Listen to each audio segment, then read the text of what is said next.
Man, it's been a while, but not anymore. It's episode 4 of Chargers Football.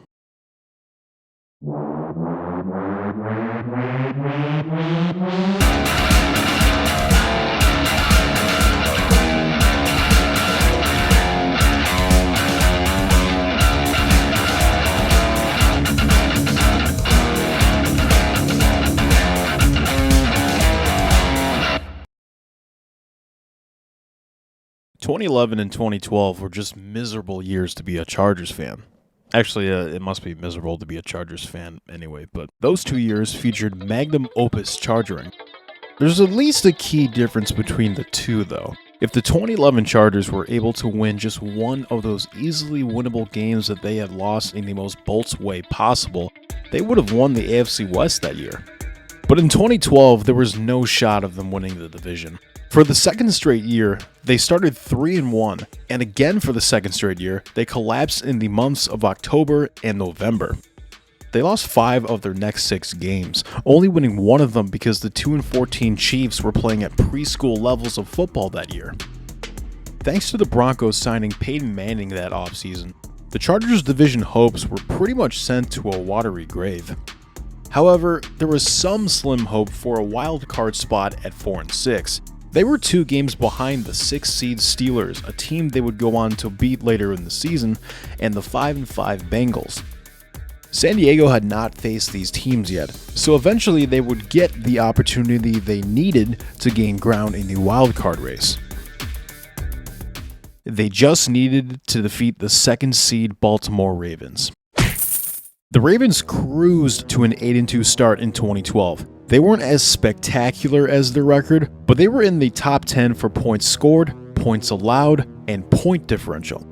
At the time, quarterback Joe Flacco was in a contract year, needing to play well down the stretch to earn a contract extension, perhaps a historical one. Star defenders like Ray Lewis and Ed Reed were at the tail end of their careers, and it was uncertain how long this team's Super Bowl window would be open for. But whatever, this isn't about the Ravens, this is about the Chargers' perspective of a game that involves the Ravens. November 25th, 2012, Qualcomm Stadium in an early afternoon affair in San Diego. The temperature is 10 degrees less than 69, and Chargers fans in attendance are looking forward to watching a nice game of football. And that's how they get you.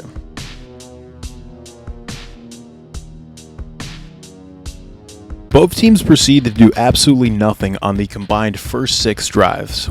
The dawn of the second quarter is when the Chargers go on a 78-yard scoring drive that culminates on a 21-yard touchdown pass from Philip Rivers to Malcolm Floyd.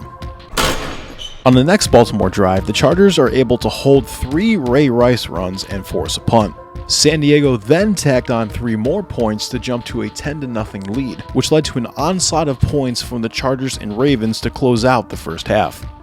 Punt, punt, punt. The Ravens get the ball to start the second half, putting 3 points on the board with the help of a 54-yard pass play where every Chargers defender looked like they blacked out at a dive bar and refused to tackle. This is then met by punt, punt, punt, and turnover on downs. The Chargers start the fourth quarter with the ball, taking it down to the Baltimore 12 before settling for 3 more points. It's 13-3 San Diego with 7.5 minutes left. Come, let us watch as Joe Flacco does some elite shit. Flacco caps off an 80-yard scoring drive with a 4-yard touchdown to cut the lead to 3. The Chargers go 3 and out, but need one stop to secure a morale-boosting victory that would put them right back in the wild card race.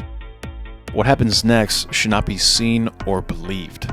Out of anything the Chargers franchise has ever faced, this is one of those situations. Baltimore drives to the San Diego 40, but a holding penalty pins them back to their own 46. Safety Eric Weddle just barely steps out of bounds on what would have been a game-saving interception. Then Flacco's 2nd and 20 pass for Susan Storm falls incomplete. On 3rd down, he gets strip-sacked by outside linebacker Antoine Barnes, but Michael O'Hare, yes, the Michael O'Hare, recovers it to keep possession in favor of the Ravens. There's just one problem. It's now 4th and 29.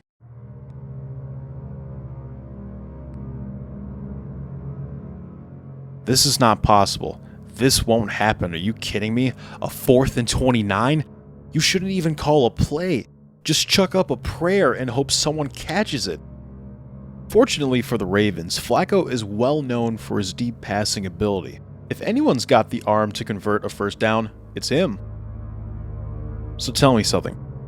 Why is Flacco checking it down at the line of scrimmage?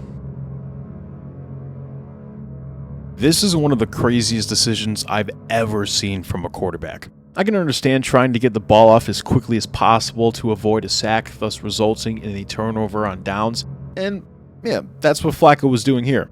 But on 4th down, the very worst you can do is turn it over on downs anyway. Why not just chuck a high pop and pray to the heavens a receiver catches it? Instead, Flacco foolishly puts this in the area of iconic dumbass Ray Rice, who has 29 yards to go. Okay, he's got some space, but that's about it. And that should do. Okay, all right. 3 Chargers defenders just collided into each other and missed Rice. Wait, shouldn't that be a penalty on Anquan Bolden for a blindside block? Whatever. It looks like he's gonna fall just short of the first down anyway.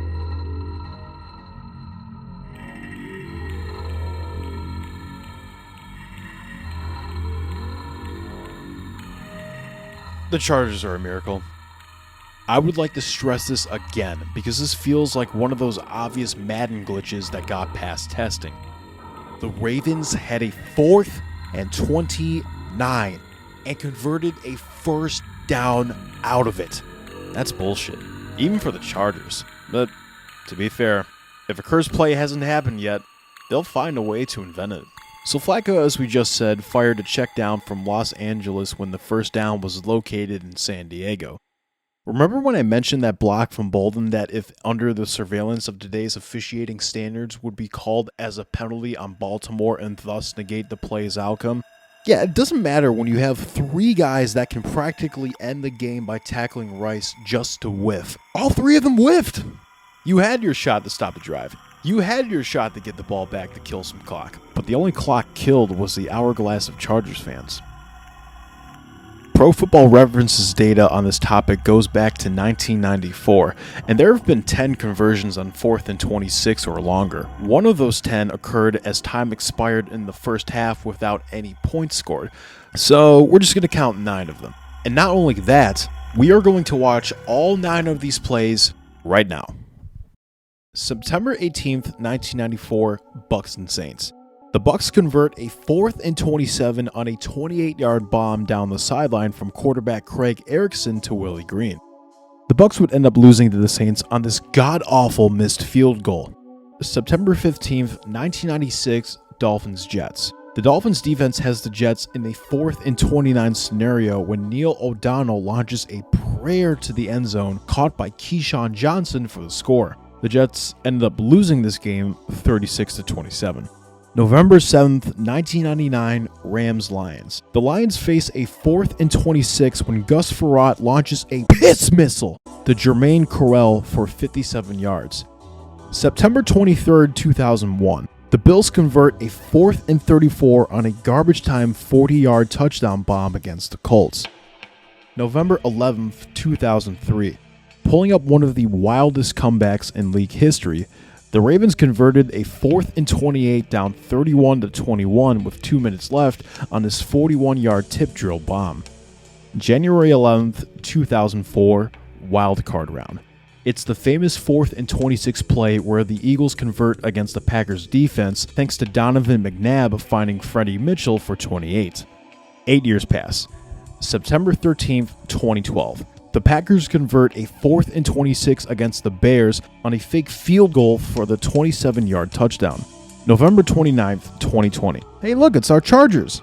Justin Herbert converts a meaningless 4th and 27 down 2 scores on a Hail Mary type play to Tyron Johnson, who should still be on the Chargers, for 55 yards.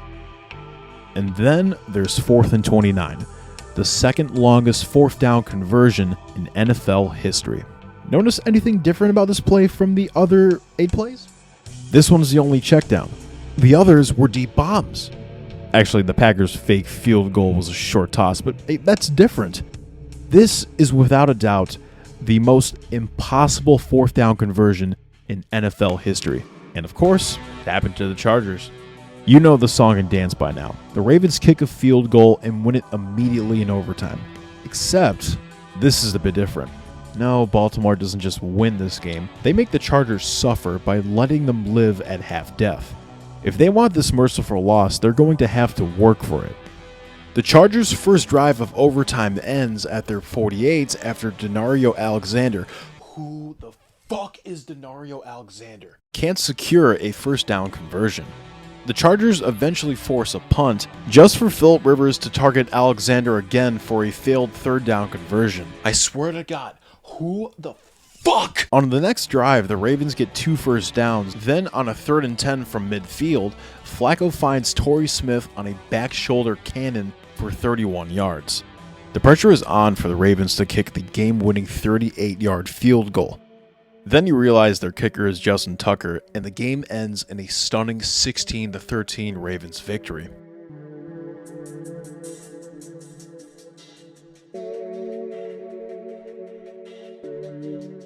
It's often disputed that if the Ravens lost this game, they would not have made the playoffs. But in 2012, only 6 AFC teams, including the Ravens, won 9 or more games. At the very least, they would have the 6th seed, and they would face the 3rd seed Texans on the road. If they had won that game, they would still have to face the Broncos and Patriots in back-to-back weeks based on seeding. So this did not actually affect their Super Bowl run much, but it was an iconic win for the franchise. The week after this gut-wrenching loss, the Chargers would lose to the Bengals, who finished with the 6th seed. They would win 3 of their last 4 games in Phil Sember, but the damage was already done, and they finished 7-9. I suppose this game didn't really matter for the Chargers either. At best with this win, they would have finished 8-8 instead of 7-9. Still out of the playoff picture at season's end. But on the bright side, the fans wanted head coach Norv Turner and GM AJ Smith fired. And that's exactly what happened. Maybe this game was the final straw. Maybe the 4th and 29 play was the point of no return for Turner and Smith, 2 figures that had agonized the Chargers fan base for years. Regardless if that's true or not, all I know is this is the wildest 4th down conversion I have ever seen. Thanks for watching. Take it easy.